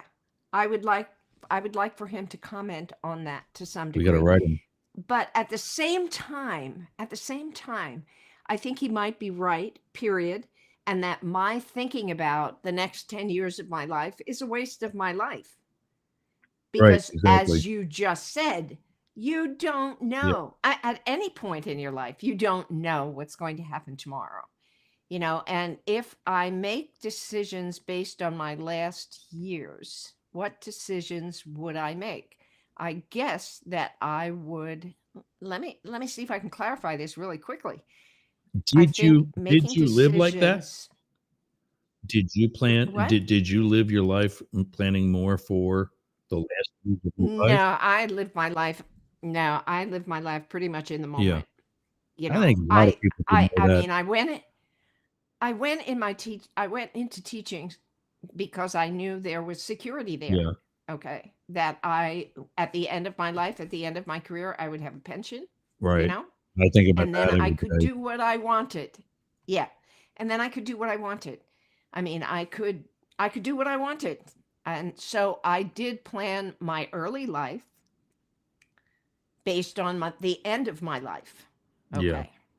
But in the meanwhile, while I was doing that, I had a good time. I made the most of whatever was happening at the time because I had set the future that people worry about.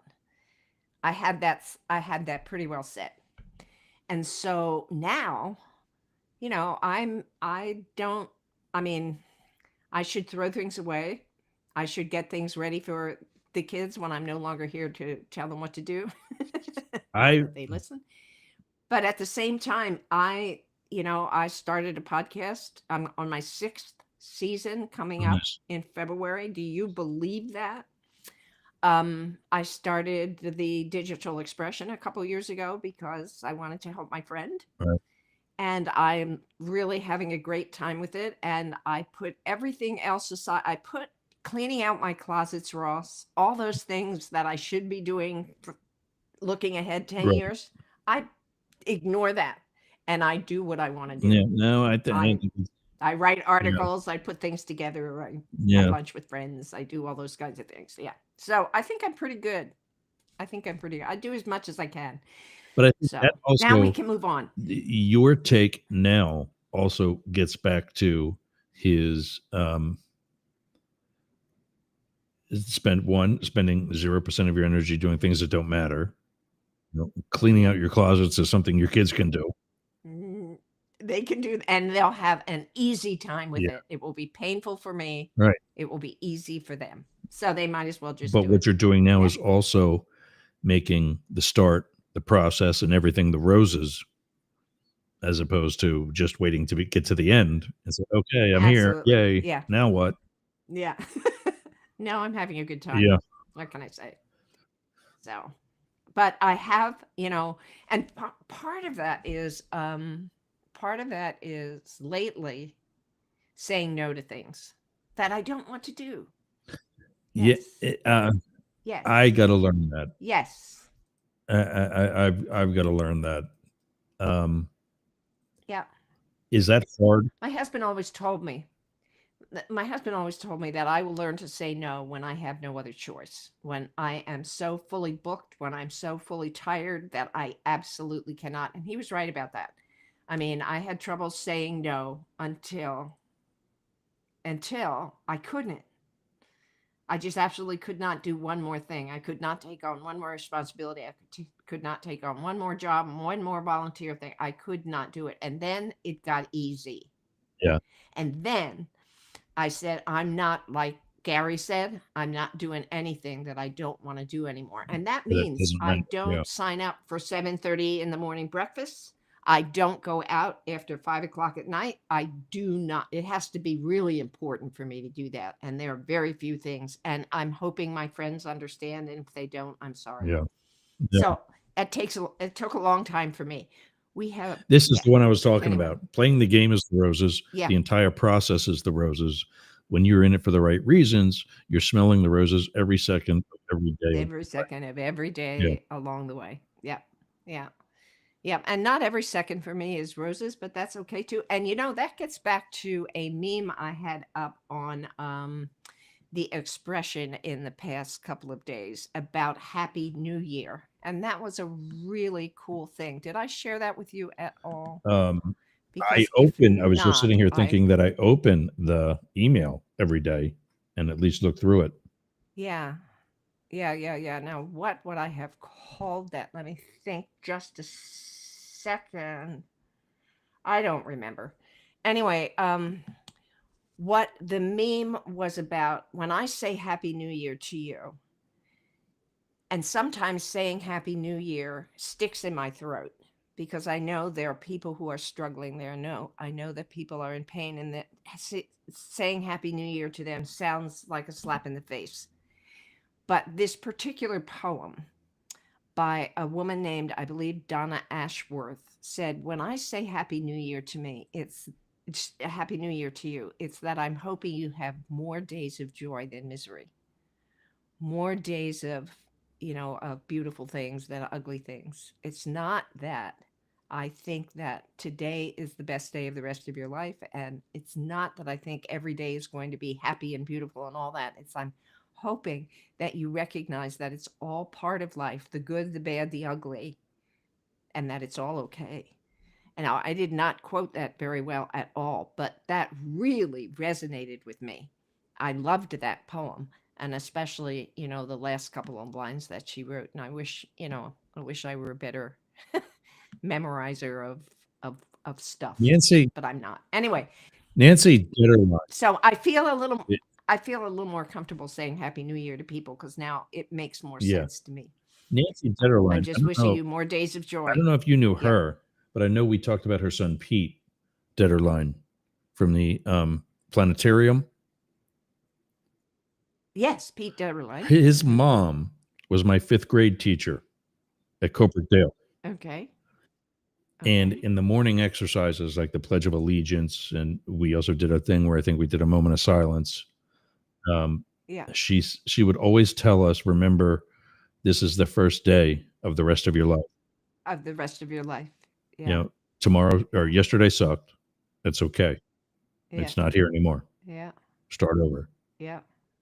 That's good. That's good too. All right. So now what we are looking at is So what? speaking of What we are suck, leaving behind in 24 and taking with us things and people in 25. So go. so I've come to the conclusion that staying behind in 2024 is a large amount of negativity. You know, we can figure out who, we can figure out what, but the whole Mr. Rogers thing is something that I'm going to really have to focus on because the world needs it. And the Mr. Rogers thing you're referring to, just for our audience, Was me being on some levels a kinder, gentler podcaster, radio host, presenter that educates, that is accepting, as hard as it might be, that also is Okay. able to step away and Okay. get rid, All right. not just get rid of, but let go of the negativity. Okay. I've been even up to as Okay. recently as probably earlier this morning at some point, because I don't even remember it. And that's kind of the point. The smart ass comments on Facebook Okay. get me absolutely nowhere Nowhere. Right. Gotcha. except pissed off. Mm-hmm. Okay. And Now I and when I understand. see things like on January 20th, don't be surprised if the price of gas goes down again. Here's why the price of gas was down. Because there was a pandemic. There is this little thing called Right. supply and demand. And when nobody's going Exactly. anywhere, there's no Okay. demand. Yeah. But these, Yeah. I tried to explain that too. It didn't go anywhere. yeah, I don't understand how you can call Joe Biden crooked Joe, old and Mm-hmm. senile, the pants pooper in chief I saw the other day, and not even suggest or consider the fact that each and every one of those names and characteristics applies to your candidate as well, Yeah. including How? pants pooper in Yeah. chief. Mm-hmm. And I just like, I have to spend more time because I know he did, especially over the holidays, he did episodes that would have been very relevant. And that's David Beckmeyer. Not only that there is what I've already established and have been saying, that there is a need for both sides to reach across the aisle and strive for Mm-hmm. peace. Mm-hmm. But how?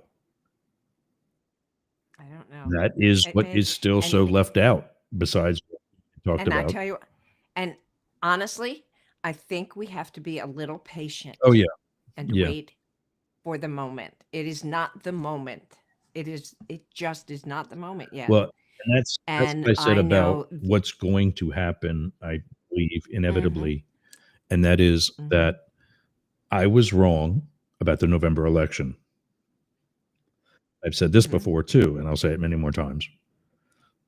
I pray that I'm also wrong about the next 4 years. Mm-hmm. I don't want bad things to happen to our country. No. No. But unfortunately, No. I have a really sneaky suspicion that I will be standing here tapping my toe with my arms crossed when the kids come home late. And I'm standing here saying, I told you so. Mm-hmm. as Paul would say, don't touch the oven, and they touch the oven. Mm-hmm. And that's what's scary, Mm-hmm. is because when I'm right about it, it's not going to be pretty. Mm-hmm. And I'm seeing, again, back to Facebook and the uselessness that's created. I see these things, don't be surprised when the price of gas drops, because we're going to open up the Keystone Pipeline. It's already open. It's not at the level that it was, but it's never really shut down. But also, we as a country, during the latter half or however when of the Biden administration, have been drilling domestically Yeah. more in this less than a full administration than any other administration in history. Mm-hmm. And the price of gas didn't go anywhere. Not even after the orange guy won, and everybody in Texas and in the South is like, hey, we got confidence in gas again. Mm-hmm. Like Speaker Johnson said, they're going to get rid of the electric battery mandates. First of all, that was never a mandate. Nobody was forced to switch to batteries within any short amount of time. Mm-hmm. It was a goal. That was it. And they were So- given financial benefits for doing so. So There was no leaving requirement. leaving behind in 2024 is some of the negativity, the sarcasm, the whatever, and putting in Yeah. its place is a more accepting, kinder, gentler kind of thing. Well, I mean, Go ahead. well, yeah, I was just going to say, yeah, accepting, and I know I actually used those words, but the one thing that we both, and I caution everybody to be careful about, in law enforcement, we were always told that during the course of an interview, never accept what you know is a lie. So if you're sitting there interviewing somebody, you're talking, whether it's an Gotcha. interview or it's Yeah. an interrogation, you're more aggressive, whatever the tone of that conversation that's happening. Never accept a lie when you know it's a lie. Mhm. Call them out right away. Right, but there's Because once you calling. accept it, Yeah. you've actually just let it be a truth. Mm-hmm. And God knows we've had that already. Mm-hmm. So there's something about standing firm in the truth. Yeah. Yeah. And that's the one thing that's going to be necessary, while also, Yep. your kids are- Trying not to deliberately antagonize through. Yeah. It's tricky. There's no there's cookie about it. crumbs. Yeah. There's cookie crumbs all over the kitchen counter that you just wiped. Yeah. Your kids are the only ones that are home. Exactly. You know what happened. Yeah. No, we've got But to yet, no, I stand didn't have firm any in the cookies. truth. I don't know what you're talking about, Mom. Yeah. How do you say, you better not ruin your dinner with Mhm. that look, Mhm. letting them know that you know they had cookies, Right. Right. without It's flat it's out going to be calling tricky. them a liar Mhm. and making the matters worse. Right. Right. It's going to be tricky. Now, before we end today, and we are approaching it, there's We only are. one thing that I want to. We're going to have to get back to this. There are many questions we have not answered, but I want to challenge you and our Okay. listeners something that that came across once again my Facebook page. And people can complain about Facebook all the time, but sometimes there are inspiring things, and I like to focus on those. One of the things that came through, and you can see it a little bit more if you go to the Boyertown Area Expression the end of this week. I have a little article about it, but what was suggested in this Facebook post was that you fill a jar once a week with a piece of paper. Once a week, you take account of what one good thing has happened to you over the course of the last week. And you write it down on a little piece of paper and put it in a jar like this, in a mason jar. And you can see I have one little piece of paper in the mason jar, which is something good that happened to me in the last week, whatever good stuff there is. And then if you do that once a week for the entire year, on New Year's Eve, we're going to get together and have a special show. And we're going to look at all the things that have happened to us throughout 2025, all the good things that have happened to us that we may have forgotten. And that will be an important way to end the year and begin 2026. Will you do that with me? Will you commit to doing that with me? And I just looked at our show notes and I realized that the Boyertown Area Expression.town.news is not in the contact us or social media link. So I put that in and we'll leave that there for future.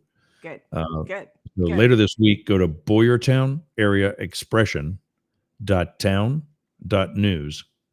And the link is in the show notes. We'll put it in the social media as well. Yeah. So later this week, when do you think it's going to come out? Friday, Thursday, Friday? I have it scheduled for Friday. For Friday. So it will be, what you and I want to do today is look back over the last week since the beginning of January and put at least one thing in our jar. Okay. And then next week we will put a second thing in our jar until we end up with 52 of them. And we can share them if we want to as part of our show. What I've decided to do with the Boyertown Area Expression also is each week to find something inspiring that comes across my, I've been hesitant to do that a little bit, but I have decided that's one of the things that I love to do is sharing positive things, is sharing inspiring things. Yeah. So I'm going to try to do that. And I think that's going to help keep a mindset, positive mindset. It's going to keep a positive attitude and positive life. And it's 1:00 now. So this is Both Sides Now, and I'm Jane Stahl. And I'm Yergz. And we'll see you next week for more positive talk in a negative world. Bye. Yes, absolutely. Much needed. All right, my dear. I will see you. I'll talk during the week. And then, then I'll look for that on Friday. That's good. And I'll start collecting already. There you go. See which one. All right. See you again. All right, everybody. Bye. That is it for us. That is it for us. I got a puppy at my feet. Today's Pierre's Pot. I'll do that real quick, and then we'll get out of here. We rambled today. It was good. That was good conversation. That's exactly how it should be. Today's Pierre's Pot is. I keep walking the dogs, and it's frustrating because, I like I said earlier today, I love living here. This is an absolutely amazing neighborhood, and I've got a great life here. But with what happened with Hurricane Helene and how many homes are destroyed, they're still standing, and they can be rebuilt, but they are destroyed. There's still people gutting. And I mean, think of the mold that has grown in, end of September to October, November, in over 3 months. And there's still people not in their houses. I know from Hurricane Idalia from 2023 and some of the rebuilding that had to take place then. There were people back in their house for 2 or 3 months. They got back in this past summer when they had to gut the house and leave all over again because of Hurricane Helene. And even with that, now I was one that did not have to do that from Idalia. I lucked out. But because it was not as severe as Helene was. But is that how you want to live? Well, given that our neighborhood still looks like a war zone, I walk around and I see that. Thanks, by the way, Ken. Super fan Ken Williams checking in still. Glad you lasted the whole thing. I see that, and I'm like, when are people going to stop? Because by now we're in reconstruction. People are rebuilding. But instead of, as each construction site would normally have, their own dumpster that gets taken away by a private company, they're just piling things out in the street still. 3 months later. And I asked the guys today that we're picking up, I said, how much longer can we continue to do this that you'll still come get it? And he didn't really today was supposed to be the last day, but now they know they're definitely coming back later this afternoon. And after that, there may be another extension. We'll see. So I have an empty lot to my south between me and my next neighbor to the south that has a bunch of things that have floated into it and was never counted out because the owner doesn't live here. And we've all been busy with our own properties. So today I'm going to try to get some of that stuff out myself so that when they do come by, we can get rid of it for good. But I see that. And I think, I still love living here. Well, today's recipient of Pierre's pot are the guys who clean up for us after we clean up. In other words, the guys who come by with the heavy equipment, scoop this stuff up off the curbs of the street and haul it away to landfills that it actually gets ground up and is actually used as fill. It gets ground up and is processed and is used at construction sites like large developments that need fill and whatever else. But it's something that's not needed nor wanted here anymore. So they, on the county's dime, still are removing things, at least as of later this afternoon. So it's going to be one of the things on my to-do list. It's already 1 o'clock, like Jane said. It's 5 after. And we lost 99.1. I'm presuming we also lost because we're only on for an hour with America One Radio. But it's time for me to check some email because we're expanding to some new stations. See if anything's come in. Nothing yet.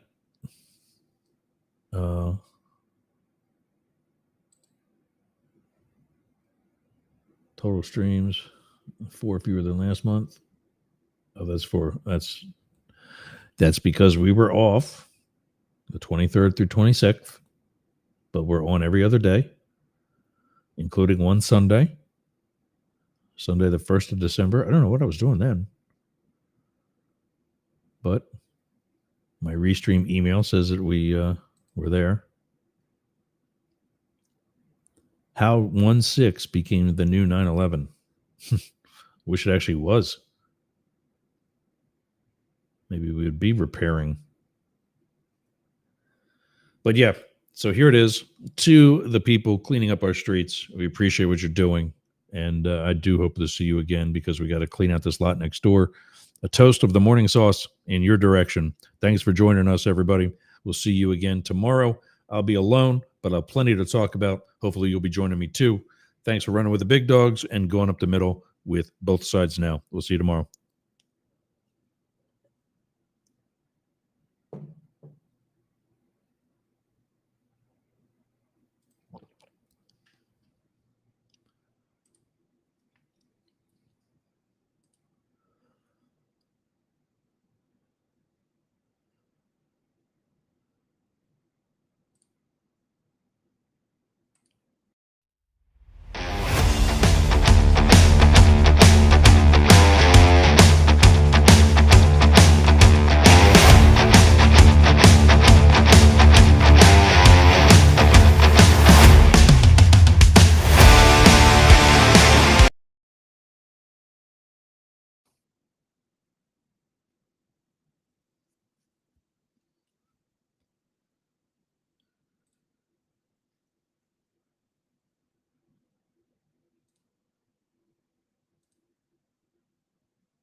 tellers will count and make a list of the votes cast by the electors of the several states.